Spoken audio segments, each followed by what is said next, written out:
And welcome back to this week's episode of the Broken Kid Podcast. If you think I look different, it's because I'm wearing this hopefully cool hat. But as you can see, it's a CM Punk hat, the Go to Sleep. I don't know why I was doing intense eye contact there, but hopefully that didn't scare you guys off. But for those that are still here, that I didn't scare off with my horrible eye contact, hopefully you guys are back. And essentially that's being autistic in a nutshell. You know, you can't make eye contact or it makes you uncomfortable. But anyhow, actually I think I know why. It's because the lights are bright. It's brighter than my future. But that being said, you know, how do I say this? It's gonna make a lot of people mad, but I didn't like, and probably bad too. They're probably gonna try to find me. But the good thing is I'm hiding better than El Chapo. No one will be able to find me. Anyhow, and it's not because I lack subscribers. It's just because I'm not good at hiding. But that being said, I am not gonna let this whole thing go unswept. Now you might be wondering, what is this thing? What is the thumbnail all about? Superman is not bad. No, you're right. Superman is not bad. Superman is supposed to be great. He's supposed to stand for hope. Something along the lines of that with an S. But I disagree. I don't think the actor who played him in the new movie, Superman, the 2025 movie made by James Gunn, I don't think he is a good Superman. And it's not so much Superman. It's more so that I don't think the actor is amazing. Now this is going to be one of those conspiracy theories that people are going to call me crazy, that I've been smoking too much something, that I need to go get some more sleep, I've been taking too much caffeine, and to that I say you're right, but I don't think that's what's contributing to my craziness. What I'm trying to say is that the actor who plays Superman, David Cornswett, I wouldn't be surprised if in a few years there's an allegation about him that comes out, because essentially he just looks like an iffy person. I don't like a single piece of him. I want Henry Cavill back. I want him in The Witcher. I want him as Superman. I want him as Deadpool. I want him as Wolverine. I'm kidding. Maybe not Deadpool, but you see what I mean. You know, we all want our Henry Cavill, and it seems like this has kind of pushed him out of the light. And I wouldn't be shocked if this caused a bit of a depression, because although we have been seeing a little bit of Henry Cavill, it's a little odd because he's a very ambitious actor, and he's a very committed actor. And say what you will about the Superman movie, with the Superman movies with Henry Cavill that consisted of him in it, the standalone movies with him in it, he was committed. He liked the character. With David Cornswett, I don't think there was too much of a idea that was given off that he had been following the character prior to being given the role. I think he knew a little bit about him. Like, we all know that he wears the tights. We all know that he was played by Christopher Reeves. And the whole shebang. But when you watch some of the interviews, it looks like he's bored. It looks like he could care less if he wants to be there. It looks like the most entertaining thing he did was steal another man's wife. And yes, I'm talking about his co-star, Rachel Brosnahan, or whatever her name is. And shame on you, Lois Clark, because you're supposed to be loyal. But what you did in the process of filming this movie is you broke another man's heart. And some people are going to say, yeah, well, she's married to an actor, and that actor has also kissed people. Yeah, but did he enjoy it as much as you did? Probably not.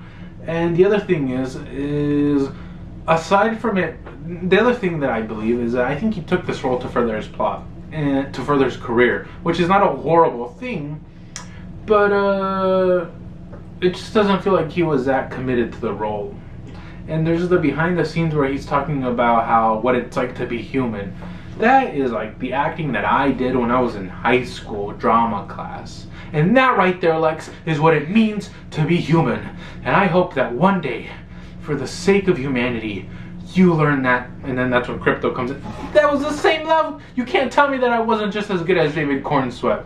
And David Cornswett is a terrible meter for measuring goodness in terms of capability. But I also think character. Something about that man is wrong. You're not that tall. You don't look that weird in a suit. In a normal suit, not his Superman suit. He looked weird in it. But, you know, he can probably come up to my house and break my neck. But I don't care. He can go ahead and do that. And I hope he does. I hope he does, so that he gets caught for it. But you also don't wear a buzz cut that aggressively and not look like a monster. He looks like the reincarnation of Ted Bundy. And people are going to be like, well, he is handsome. Yeah, but Ted Bundy also used his looks to lure people. And also, may I remind you, objectively, he wasn't that handsome. Have you seen the pictures of him when he was electrified? He doesn't look too good shaved. And he plays more of the character that he played in Pearl, the cheating husband, the scumbag. More of that he plays, and he leans into that than he should be leaning into Superman. Like, what the hey, man? Stop it! This Superman. You know what James Gunn should do? He should write this Superman as a decoy. It is a fake Superman that was sat here that somehow has the other Superman tied down, injecting him with heroin, kryptonite injections, and you know, and that this Superman that we got to see on film is really just a fake, a phony. He's disrespectful.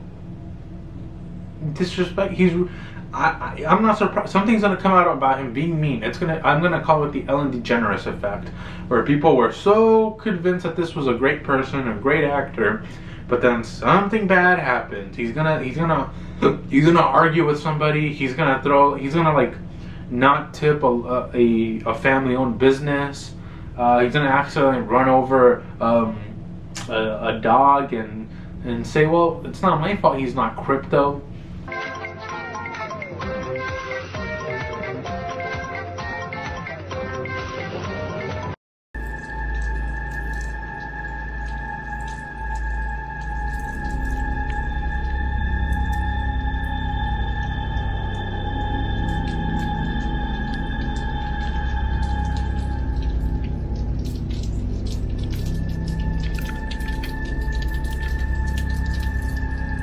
And welcome back to this week's episode of the Broken Kid Podcast. If the setup looks a little different, then it's because it is, and you're not hallucinating.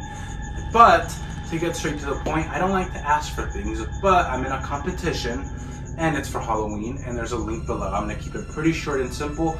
All you have to do is click the link, and if you have a Facebook account, you can go ahead and just do a simple vote. It takes about 30 seconds. So maybe this is catering to the wrong people. I should be catering to your grandma or your aunts and uncles who do have Facebook. But if you do have it, go ahead and click the link below.